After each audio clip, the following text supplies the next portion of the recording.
The moment unfolded with all the calculated drama of a television production, yet its implications reverberate far beyond any scriptwriter's imagination. President Donald Trump's announcement that the United States would run Venezuela following the spectacular capture of Nicolás Maduro represents not merely another foreign policy gamble, but a fundamental recalibration of American power projection in the 21st century. What we are witnessing is the emergence of a doctrine that abandons decades of diplomatic subtlety in favor of what can only be described as overt imperial management. The operation itself reads like something from a Hollywood thriller. U.S. Special Forces, operating under cover of darkness, extracted Maduro and his wife from their beds in Caracas and spirited them to New York, where the former Venezuelan president will face American justice. The audacity of this action cannot be overstated. This was not a surgical strike against a terrorist compound or a rescue mission for American hostages. This was the deliberate removal of a sitting head of state from his own capital, conducted with the precision and brazenness that suggests months of planning and intelligence gathering. But the capture of Maduro, dramatic as it was, represents merely the opening act of a much larger and more complex performance. The real story begins with what happens next, and it is here that Trump's strategy reveals both its ambition and its extraordinary risks. Rather than installing a democratic government or even attempting to hold immediate elections, the Trump administration has made a calculated decision to work through the existing power structure, specifically targeting Venezuela's Vice President Delcy Rodriguez as their preferred instrument of control. To understand the significance of this choice, one must first understand who Delcy Rodriguez is and what she represents. At 55, Rodriguez has spent the better part of 2 decades as a central figure in Venezuelan politics, first under Hugo Chavez and then as one of Maduro's most trusted lieutenants. Her background is fascinating and complex. She holds a degree in international relations and worked as a diplomat before entering politics. She served as Venezuela's foreign minister and later as president of the Constituent Assembly, the controversial body that effectively neutered the opposition-controlled National Assembly. But Rodriguez is no mere bureaucrat or figurehead. She is widely regarded as one of the most intellectually formidable figures in the Venezuelan government, with deep knowledge of international law, extensive contacts in the global oil industry, and a sophisticated understanding of geopolitics. She has negotiated with Russian officials, Chinese executives, and European diplomats. She knows how the game is played at the highest levels. More importantly for Trump's purposes, Rodriguez has always been seen as more pragmatic than ideological. While she has certainly embraced the rhetoric of the Bolivarian Revolution, those who have worked with her describe her as someone who understands the art of the possible. She is not Maduro, who often seemed to live in an alternate reality of his own making. She is not Hugo Chavez, driven by messianic visions of continental revolution. She is, in the words of one former State Department official, someone you can do business with, even if you don't like the business you're doing. The Trump administration's decision to work through Rodriguez rather than immediately installing the Democratic opposition represents a fascinating case study in realpolitik.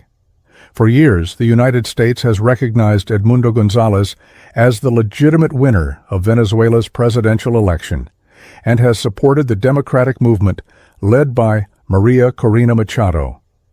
Machado, who won this year's Nobel Peace Prize, has become the face of Venezuelan democracy, rallying millions of supporters despite facing imprisonment, harassment, and exile. Yet Trump has essentially written off Machado and González, dismissing Machado as lacking the respect within the country necessary to lead. This decision has sent shockwaves through the Venezuelan opposition and human rights communities. Machado herself has remained silent since Trump's announcement, but sources close to her describe her as devastated by the betrayal. Opposition leaders who spent years courting American support now find themselves abandoned in favor of a figure They consider a remnant of the very regime they fought to overthrow. The cynicism of this decision is breathtaking, but it also reveals the cold calculus behind Trump's Venezuela strategy. From Trump's perspective, Machado and the Democratic opposition represent idealism. They want free elections, constitutional government, and the rule of law. These are admirable goals, but they are also slow, uncertain, and potentially messy. What if Machado wins an election but proves unable to control the military? What if democratic politics leads to gridlock or instability? What if a democratic Venezuela decides to pursue policies that conflict with American interests? Rodriguez, by contrast, represents control. She already knows how the system works because she helped build it. She has relationships with the key power brokers, from military commanders to business oligarchs to foreign governments. She can make decisions quickly and implement them efficiently. Most importantly, she is now entirely dependent on American protection for her survival, which gives Washington unprecedented leverage over her decisions. This leverage is being applied through a combination of military pressure and economic coercion that amounts to a comprehensive strategy of domination. The United States maintains a substantial naval presence off Venezuela's coast, what officials describe as a quarantine designed to cut off the country's economic lifelines. American warships intercept oil tankers attempting to leave Venezuelan ports, enforcing an embargo that has already crippled the country's main source of revenue. But the pressure goes far beyond economics. The mere presence of American military forces in the region sends a clear message to anyone in Venezuela who might be contemplating resistance. The same special forces that extracted Maduro could just as easily target any other official who fails to comply with American demands. This is not diplomacy backed by force. This is force with a thin veneer of diplomatic language. Secretary of State Marco Rubio has emerged as the primary architect and public face of this strategy. Rubio, a Cuban-American who has built his political career on opposition to Latin American leftist governments, now finds himself in the curious position of working with the very type of regime he has spent decades denouncing. His justification for this apparent contradiction reveals the intellectual framework behind Trump's approach. We're going to make an assessment on the basis of what they do, not what they say publicly, Rubio explained in a series of Sunday television appearances. This represents a fundamental shift from the traditional American approach to human rights and democracy promotion. Previous administrations, whether Republican or Democratic, at least paid lip service to democratic values and constitutional governance. The Trump administration has dispensed with such niceties in favor of what Rubio calls dealing with immediate reality. That reality, according to Rubio, requires working with whoever can deliver results, regardless of their democratic credentials. We want drug trafficking to stop. We want no more gang members to come our way.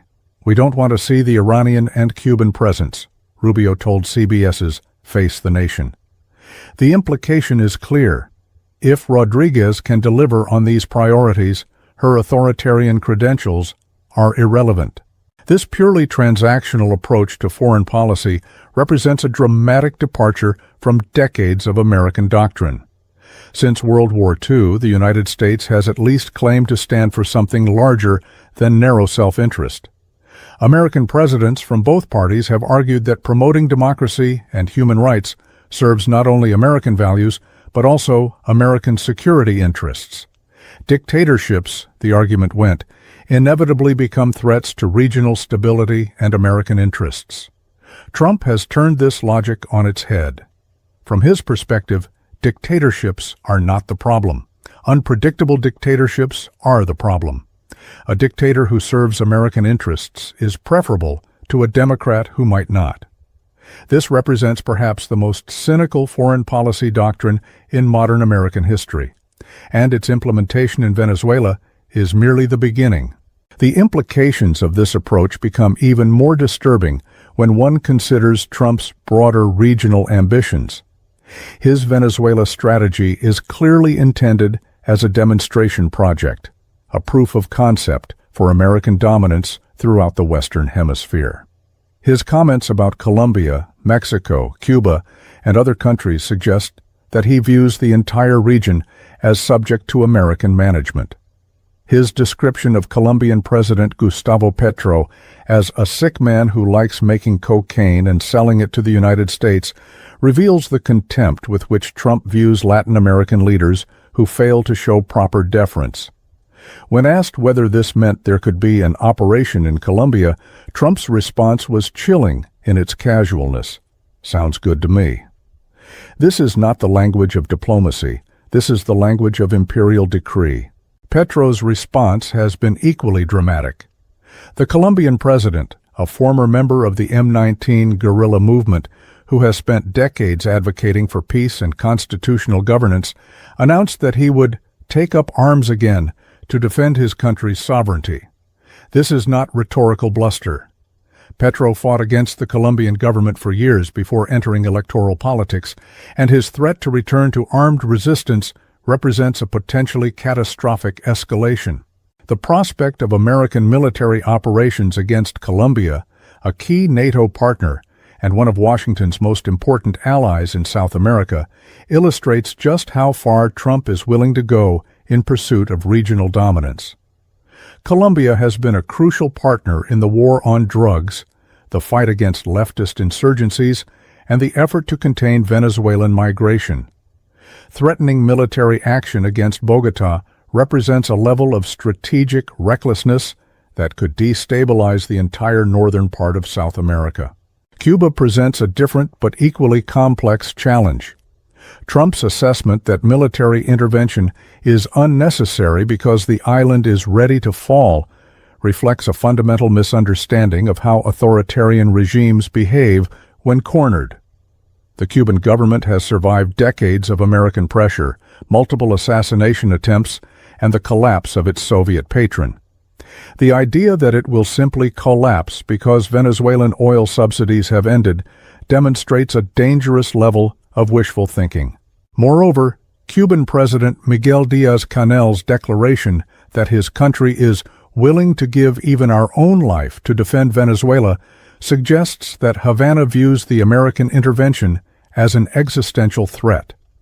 A cornered regime with nothing to lose can take actions that rational calculation might not predict. Cuba still maintains intelligence networks throughout Latin America, relationships with other anti-American governments, and the capacity for asymmetric warfare that could create problems for the United States far beyond the Caribbean. The situation with Mexico is perhaps the most concerning of all Trump's regional threats. Mexico is not Venezuela or Cuba. It is America's largest trading partner, sharing a 2,000-mile border and deeply integrated economic relationships.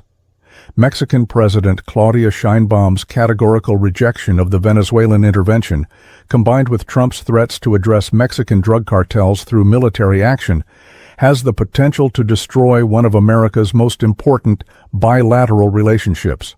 Sheinbaum's statement that Mexico reaffirms a principle that is neither new nor open to ambiguity, we categorically reject intervention in the internal affairs of other countries, represents more than diplomatic protest. It signals that Mexico City views Trump's approach as a fundamental threat to the principle of sovereignty that has governed inter-American relations since the 1930s. If Mexico, traditionally one of America's most accommodating neighbors, is willing to take a stand on this issue, it suggests that Trump's approach may be generating more resistance than compliance. The Greenland controversy adds another dimension to this pattern of imperial overreach. Trump's insistence that the United States needs Greenland for national security purposes, combined with his dismissal of Danish sovereignty over the territory, represents an extraordinary level of hubris. Greenland is not a disputed territory or a failed state. It is a self-governing territory of Denmark, a founding member of NATO, and one of America's oldest allies. The reaction from Greenland's Prime Minister has been swift and unambiguous. Our country is not an object in great power rhetoric. We are a people, a country, a democracy. This response encapsulates the broader international reaction to Trump's imperial style. Even America's closest allies are beginning to push back against what they see as an abandonment of the rules-based international order that the United States itself helped create. The domestic political implications of Trump's Venezuela strategy are equally significant. Congressional Democrats have condemned the operation as an act of war undertaken without constitutional authorization. Representative Jim Himes, the ranking Democrat on the House Intelligence Committee, captured the broader concern. My God, we're the United States of America, right? We care, or at least we used to care, about democratic norms. This criticism goes to the heart of American constitutional governance. The Constitution gives Congress, not the President, the power to declare war. Previous presidents have stretched this authority through various legal interpretations, but Trump's Venezuela operation represents something qualitatively different. This was not a response to an imminent threat or a rescue operation for American citizens. It was a premeditated regime change operation undertaken for purely strategic purposes. The precedent this sets is enormous. If a president can order the capture of foreign heads of state without congressional authorization, what limits exist on executive power in foreign affairs? If American special forces can operate with impunity in foreign capitals, what distinguishes American policy from the actions of authoritarian regimes that Trump himself criticizes? These questions become even more pressing when one considers the broader context of democratic erosion, both in the United States and globally.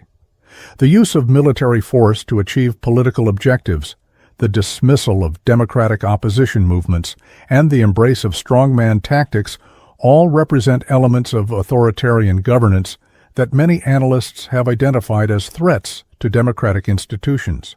Yet the most immediate challenge facing Trump's Venezuela strategy is not constitutional or moral, but practical. Can the United States actually govern Venezuela through remote control? The country is enormous, complex, and deeply divided. Its economy has been shattered by years of mismanagement and sanctions. Its political institutions have been corrupted by 2 decades of authoritarian rule. Its society has been fractured by massive emigration, with nearly 7 million Venezuelans living abroad. Managing this complexity from Washington through the intermediary of Delcy Rodriguez represents a task of staggering difficulty. Rodriguez may be intelligent and experienced, but she is now isolated from many of the power networks that sustained the previous regime. Military commanders, regional governors, business leaders, and ordinary citizens may all have their own agendas that conflict with American priorities. Moreover, Rodriguez faces the fundamental problem of legitimacy. She was never elected to lead Venezuela, and her authority now depends entirely on American support. This makes her vulnerable to challenges from multiple directions. Democratic opposition leaders view her as a usurper who has stolen their victory. Former regime loyalists may see her as a traitor who has betrayed the revolution. Ordinary Venezuelans may simply see her as another face of a political system they have grown to despise. The economic dimensions of the challenge are equally daunting. Venezuela's oil infrastructure has deteriorated dramatically over the past decade. Production has fallen from over 3 million barrels per day to less than 1 million. The country's refineries are operating at a fraction of their capacity. Its pipeline networks are corroded and unreliable. Simply getting Venezuelan oil flowing again will require billions of dollars in investment and months or years of reconstruction. Trump has tasked Interior Secretary Doug Burgum and Energy Secretary Chris Wright with convincing American energy companies to return to Venezuela, but this faces enormous obstacles. These companies remember the nationalization campaigns of the Chavez era, when foreign assets were seized without compensation. They are concerned about investing in a country where property rights remain uncertain and political stability is questionable. Most importantly, they question whether any agreements they sign with the Rodriguez government will be honored by whatever administration comes next. The security situation presents additional complications. Venezuela is now awash in weapons, with multiple armed groups operating throughout the country. Some are remnants of pro-government militias. Others are criminal organizations that have thrived in the chaos of recent years. Still others are Colombian guerrillas who have used Venezuelan territory as a safe haven. Establishing the kind of security that would allow major infrastructure investments will require a level of military commitment that goes far beyond the current American presence. Perhaps most fundamentally, the Trump administration appears to have no clear exit strategy. How long is the United States prepared to maintain naval quarantine of Venezuela? How many years of military pressure will be required to ensure Rodriguez's compliance? What happens if she is overthrown by rivals within the regime or by democratic opponents? These questions have no obvious answers, suggesting that Trump may have committed the United States to an open-ended imperial project without fully considering the long-term implications. The historical parallels are troubling. American interventions in Latin America have a long and largely unsuccessful track record. From the occupation of Haiti in the early 20th century to the covert operations in Central America during the Cold War, these interventions have typically produced temporary tactical successes followed by long-term strategic failures. They have generated anti-American sentiment that has persisted for generations and have often made the problems they were intended to solve worse rather than better. What makes Trump's Venezuela strategy particularly concerning is that it seems to embrace these historical failures as features rather than bugs. Previous administrations at least attempted to justify their interventions in terms of promoting democracy, protecting human rights, or defending American values. Trump has dispensed with such justifications in favor of naked assertions of American power and interests. This represents a fundamental shift in how America presents itself to the world. For decades, even when American actions contradicted American rhetoric, the rhetoric itself mattered. It established standards by which American behavior could be judged and created space for domestic and international criticism when those standards were not met.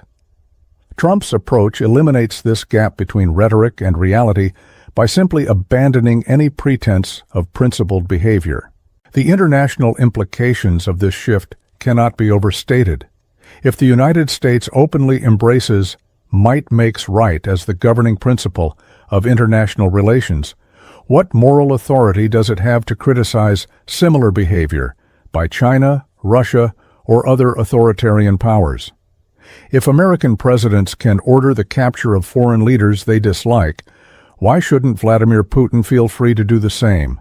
If American forces can operate with impunity in foreign countries, what objection can Washington have to Russian operations in Ukraine or Chinese actions in the South China Sea? These questions go to the heart of the international order that has governed global affairs since 1945.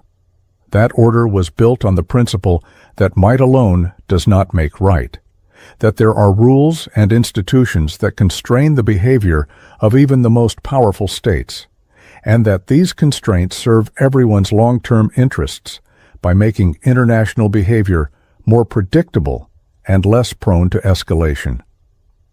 Trump's Venezuela operation represents a direct assault on these principles. It signals that the United States no longer considers itself bound by the rules it helped create, and no longer believes that international law or institutional norms should constrain American behavior. This is not simply a change in policy, it is a change in the fundamental nature of American power and America's role in the world. The Venezuelan people, who have suffered through more than 2 decades of economic misery and political oppression, deserve better than to become pawns in this larger geopolitical game. They have endured hyperinflation that destroyed their savings, shortages of food and medicine that endangered their health, and political persecution that silenced their voices. They voted for change in their most recent election, only to see their choice ignored by both Maduro and now Trump. The tragedy is that Venezuela's problems are real and urgent, and they require international attention and assistance. But Trump's approach offers neither genuine solutions nor respect for Venezuelan sovereignty. Instead, it treats Venezuela as a resource to be exploited and a territory to be managed, rather than a nation of 31 million people with their own hopes, dreams, and rights. As this story continues to unfold, the stakes extend far beyond Venezuela's borders. We are witnessing a test of whether the international system can survive the abandonment of its core principles by its most powerful member. We are seeing whether regional powers will accept American hegemony imposed through force or will band together to resist it. Most fundamentally, we are learning whether democracy and human rights remain American values or have been permanently subordinated to the pursuit of power and control. The answers to these questions will shape not only the future of Venezuela and Latin America, but the future of international order itself. What began as a dramatic Special Forces operation in Caracas may well be remembered as the moment when American foreign policy crossed a line from which there was no return.